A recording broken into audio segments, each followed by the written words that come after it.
Hello everybody, I hope you are having a slayful day. My name is Flick and you're listening to Hard Hats and Heels, recorded at Flexi Desks, Sunshine Coast. Hello, how is everybody?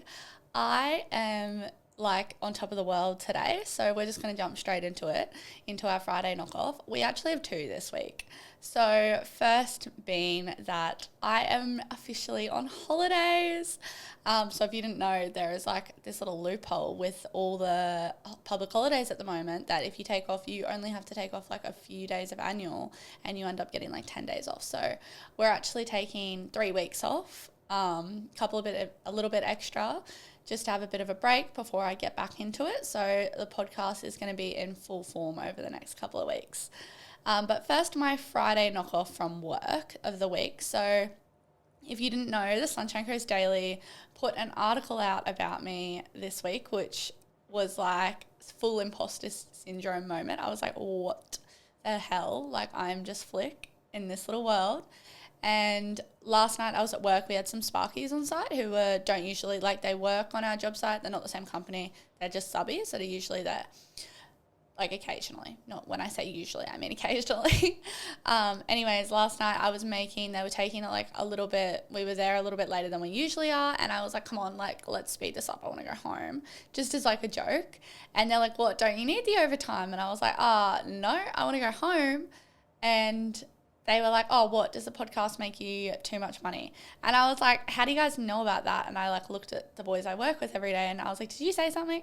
And they're like, no, we saw the news article about you. And we realized that it was you. I was like, and I was a little bit nervous at first. I was a little bit oh, I don't know how I feel about this, a little bit embarrassed.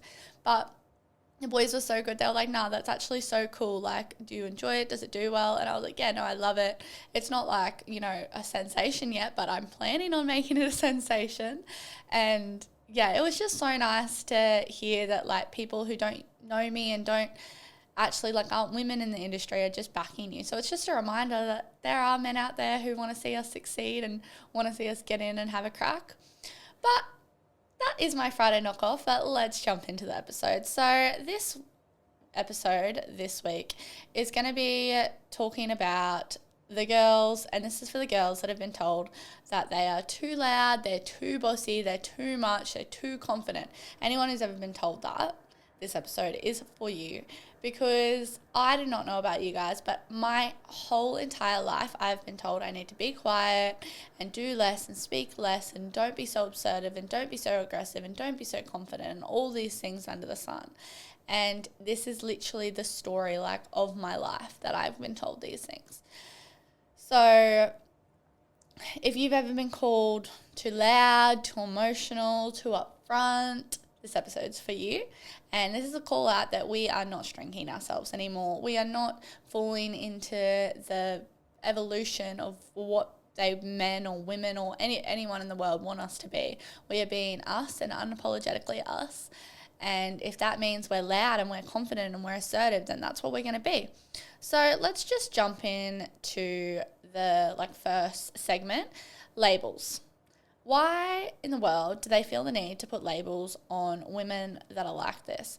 So especially for women, I just want to touch on the fact that when a man is confident and assertive and loud, it is seen as he is standing on business and doing such a good job and oh my God, he's such a good leader. When a woman is loud and confident and assertive, she's bossy and she's a bitch.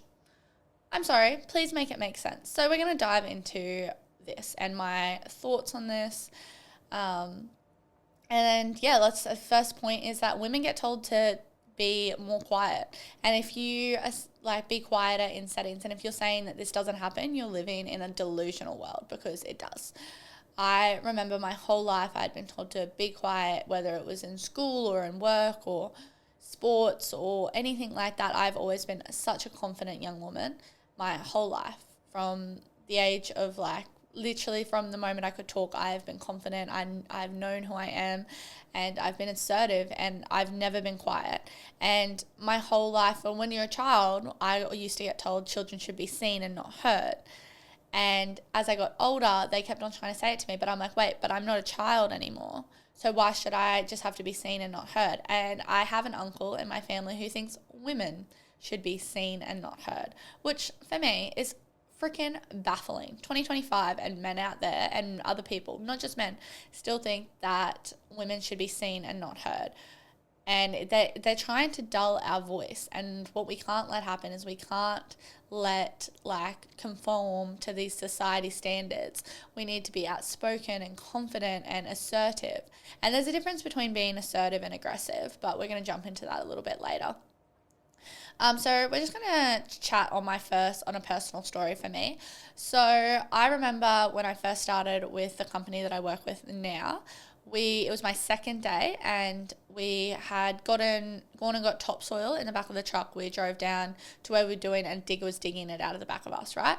We jumped out with our shovels, me and another worker, and we were just raking it around. And there was a guy sitting in the truck who was driving the truck. It was going to take 40 minutes to get all this out. There was no reason to be sitting in the truck. And me, as a confident, assertive woman that I am, I went up to him and I was like, hey, are you going to get out and help us? And when I said that, it spread wild over at the job site, that I was bossy and I was trying to tell people what to do and I was trying to be the boss. When if another man had been there, if another man had said what I said, he would have gotten out and helped. Why is it when a woman says something, it's deemed as bossy and bitchy, but a man can say the exact same thing and it's not? I just want you to sit on that for a second, because to me that is so wild. And I feel like if you're a man, it would be really, really hard to understand this. And if you're a woman who's not as confident and not as outspoken, it would also be really hard to understand this. But I can guarantee you the reason that you aren't confident and outspoken is because society is trying to tell women that they have to be quiet. And I do not know about any other woman. I do not know anything about whatever any other woman is thinking. However, I know that I am not going to be quiet. I'm not going to be timid and shy and shrink myself to fit in rooms and be the person that I'm not, because I am a confident young woman. And I think every other woman should be. And that's this whole point of this episode, is I just want to bring this into play. But yeah, I told him to get out of the truck and he didn't. And he didn't come and help us, which, yeah, and if a man had said that, it would have been a different outcome. And then the other thing I wanted to touch on, in my personal experience, is that I get spoken over 10 times more than another man gets spoken over. I used to do pre-starts at one of my companies, and there was a boy that I worked with, a man that I worked with, and he used to do pre-starts also. We were about the same level. He was older than me. I will put that into play, but we had about the same many years in the industry. He'd just been in the company a little bit longer. Anyways, when he did pre-starts, no one spoke over him, nothing. When I did pre-starts, I used to have people speaking over me, and it was wild. I remember I would stand there and I'd be like, "I'll wait."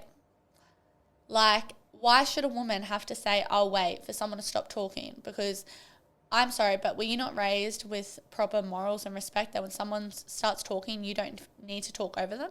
Because I don't talk over people. As a strong, independent, confident woman that I am, I don't know that I don't need to talk over people to have my voice heard. I know that I can wait my turn and my voice will still be heard. So why, as a woman or a man talking over people, do you think that is the way to get respect and the way to be heard? Why do they think that it's okay when a woman is talking to speak over them? Because it doesn't happen to men.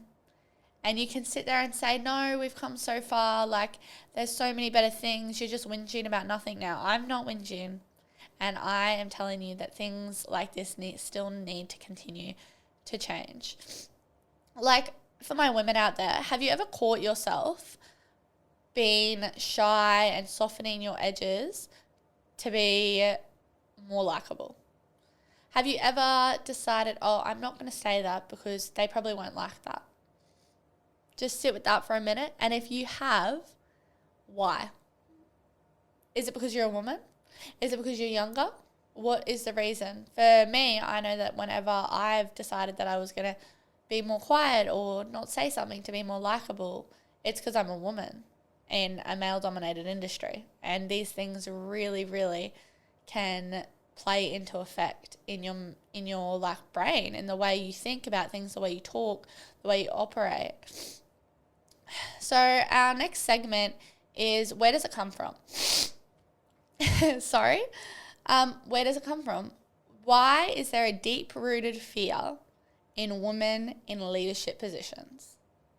Let's just sit with that. Because society's fear of women's power and presence. They have a fear. When a woman gets a job, they say, oh, why did she do that? Why did she do this? Why did she do it like that? She's questioned. I know that I have to work twice as hard to get the same amount of respect as another man does. There's that song by Taylor Swift called The Man, and she says, I think the lyrics are, if I was a... I'm going to insert a clip of this song into a reel this week, but she's talking about that if she was a man, she wouldn't have to work as hard. She wouldn't be questioning what if they know what she was doing. She wouldn't be a bitch. They wouldn't question what she was wearing. Because I know as a woman in trying to step into leadership positions, one of the many things I have been said to me is, oh, did you get under the table for that? Excuse me? How is it 2025 and people are still thinking that women have to get under the table to get into leadership positions? Why can women not just be hard work and driven and confident and get to positions and be respected there? Why do they automatically have to be sleeping with the boss to get those sort of positions? And it's not just men that think this way. Other women who are jealous of other women think this way. And it's so wild to me, just on a touch note, this has been something really serious in my world this week. Why does another woman feel the need to pull another woman down purely and simply over jealousy and their own insecurities? Just sit with that for a moment. Because I know the person is listening, and I know that people out there pull other women down just because of their own jealousies and insecurities. And me as a confident and independent woman and assertive, I'm not going to tear another woman down when she's in higher positions than me. I want to build other women up. I want to make it so that we can, have a more diverse workplace and the industry can one day be 50-50. So just sit on that for a moment. And let's just chat about how when a woman is confident, it's labeled as negative. When a woman knows what she wants, when a woman dates frequently, like you can assert this into so many different parts of life. When a woman is proud of her body and post it on social media, when she posts a gym photo and post it on social media, I get so many people like, well, why are you trying to show off your body? Why can I not just be a confident woman? Why, if I'm approaching a man, why does that automatically make me a whore? Why can I not just be a confident woman? Why, if I'm in leadership positions, does it mean that I've slept with my supervisor? Why can I just not be a powerful woman? Why can women not be succeeded in any way, shape or form without someone consciously putting that back onto a man? Why does a man have to help a woman to get anywhere? Why does, when a girl has a nice car or a nice life as a young woman, why is it said it's daddy's money? Why do all these things affect the way women are seen in society? Just sit with that. Think about it. Think about all these little things that we think about when a woman is successful and powerful and confident. Why is it automatically a negative? And why, when a man is these things, is he seen as standing on business and women aren't? Why, when a man wants to open a business, is everyone like, yeah, no, go for it, you're going to do so well. But when a woman wants to open a business, they get told all these things. Why, when a woman's trying to do something at work, do people constantly check up on her and make sure she's doing it right, when a man who's been in the industry the same amount of time doesn't get checked up on as much? Why are we still trying to put women into a category? Why can women not just be confident and powerful and standing on business instead of being seen as a negative? Because let's just sit with this for a second. A loud man is confident and a loud woman is a problem. Just sit. a loud man is confident and a loud woman is a problem. Like, it speaks volume. And if it doesn't speak volume to you, I suggest you go and freaking talk to someone about it, because that should speak volumes to you. Because I know as a confident woman, and I'm a loud woman and an outspoken woman, it's seen as a problem. But when a man's confident and outspoken, it's not. I'm a little bit sniffly today. Anyways, let's move on to reclaiming your voice. How do you do it? How do you stop shrinking yourself to fit into society's standards? Let go of the idea of being liked. I can promise you that no woman in powerful leadership positions ever got anywhere by trying to please everyone. It goes into people pleasing. You do not get anywhere people pleasing. Everybody else around you is happy, but are you happy? No. And that is what I mean. Let go of being likable. I know in the company that I work for, I am not a well-liked woman. I do not have people wanting to be my best friends, and I do not have people wanting to, hang out with me on the weekends and do stupid things. And even the people that are closest to me have said at times that you can be a bit of a bitch. But let me just let this sink in. A man in the same positions that I want to get into would not have to do this. They wouldn't have to worry about being likable, because they would already be liked simply because they are a man. When a woman steps into these positions, I have to worry about, am I going to be likable or am I going to be listened to? Because you can't, as a woman, I do not believe you can be both. I do not think you can be someone's friend and then be respected. With certain people, yes, people who have their morals and understand women's rights and a fight for women in the industry, yes, you can do it with them. They'll understand. You can be loud and confident and outspoken around them, but they don't feel the need that they need to correct you or anything like that. You can still be liked while being all these things. But you've got to decide, with everybody else, with lots of job sites, you can't be everyone's best friend and then be a leader at the same time as a woman. You've got to pick and choose, because I would much rather be seen as confident and outspoken and assertive than shy and timid and liked. Like, what do you want? It's about thinking about what you want in those positions. So this is the things that helped me. Tips, mindsets that stopped me from shrinking. Boundaries. No, I'm actually not comfortable with that. Speaking out and using your voice. Hey, why is 30 minutes cut off my payslip? Why is there no females toilets? Why is there no anything like that? Just speaking out, asserting your boundaries is the first step. And there's a difference between being assertive and aggressive. You don't need to be aggressive. You can be calm, cool, collected, and assertive all at the same time. You can be outspoken, loud, confident, calm, cool, and collected all at the same time. You don't have to be loud, confident, outspoken, and aggressive, because that's not going to get you very far. I can tell you that, because you catch more flies with honey than you do with vinegar. But there's a difference between, feeding the honey into someone's mouth and then being the honey. You can just be like a good person, a kind person. That doesn't mean you need to let people walk all over you. Don't apologize for simply existing. Don't apologize when you can't lift something because it's too heavy for you. Don't apologize when you need to go to the toilet. Don't apologize when you have things like periods and cramps and endometriosis debilitating you from working those days. Don't apologize for simply being a woman. Don't apologize for simply having a brain inside your head and having thoughts and speaking and letting all these things come out. Don't apologize. Because I know so many people that are like, oh, sorry. No. We are stopping. 2025 is the year that we are stopping people pleasing and the constant apologies. There's a difference between knowing when to speak and when to really speak. So for me, as someone who's been quite confident my whole life, I've always been very loud and talkative.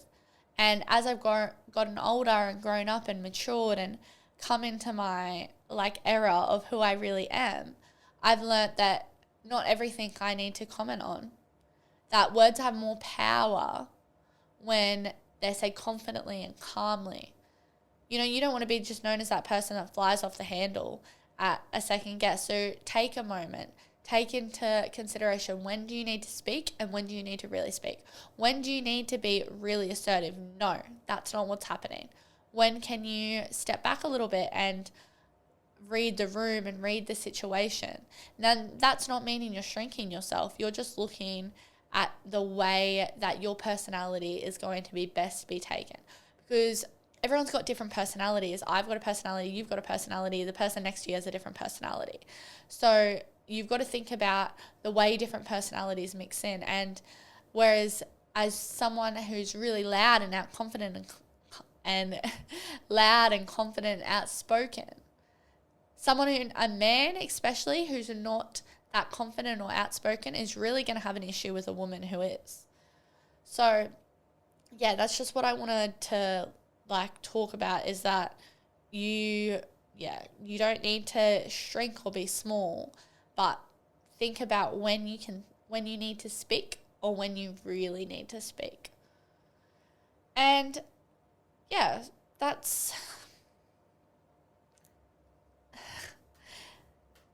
and that's just something that I really, really feel in my heart, is that something I come into tone with every single day in my life, is that I'm a woman and people second guess me and people speak over me and people don't understand why I'm confident and loud and outspoken. But you don't need to know everything to be confident and loud and outspoken. I'm not just talking about, telling people what to do here. I'm talking about asking questions. I'm talking about asking if maybe this was a better way of doing things. I'm talking about giving your opinions in group situations and loud. Use your voice. It is so, so powerful when you use it. And when you figure out that you can be all these things, it becomes a tool. It becomes a tool for success. And I just want to end on the fact that if you're being labeled as too loud, you are being heard. And that is a round of applause, a round of applause for a woman that has been labeled as too loud, because that means you are being heard. And that's what makes people uncomfortable, that your voice and your opinions are being heard, because some people still live in the freaking 19th century where they think women should be quiet and only spoke when spoken to. Women shouldn't have opinions on politics and businesses and all these things under the sun. But we're here, we're changing this. And 2025 is the year we stop people pleasing. 2025 is the year that we start speaking up for our boundaries and our rights and what we believe needs to happen, and just using our voice. And I just want to encourage you to take up space. You're not meant to fit into rooms that asked you to be smaller. You're not meant to walk through doors that ask you to be smaller to walk through them. There is bigger opportunities out there. There's bigger doors opening. There is bigger rooms for you to stand in. As a woman with a confident and outspoken and big personality, I'm not going to shrink myself to fit into rooms that I didn't belong in the first place. Because if they were for me, I wouldn't have to shrink myself. I could be exactly who I am, unapologetically who I am. So I just want to encourage you, take up space. Use your voice. Be there, be present. Don't let people speak all over you. It looks like this in so many different ways, and this isn't just something that is in civil construction. You can be a nurse and you can be spoken over by another man.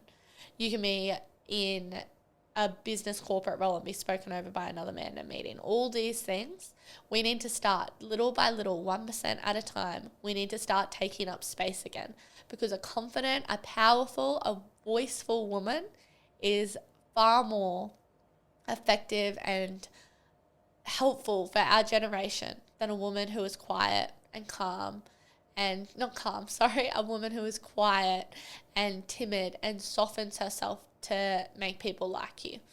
Because 2025 is a year we stop trying to be liked and we start being respected.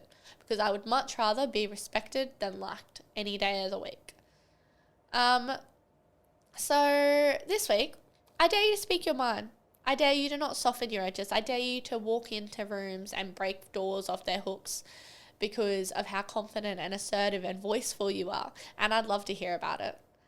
But that is the end of this week's episode. I really hope that you took something from it. And if anyone wants to chat, my DMs are always open. But as always, I hope you loved the podcast, and don't forget to like and follow, and also follow us on Instagram, Hard Hats and Heels. I hope you guys have a great Easter. Bye.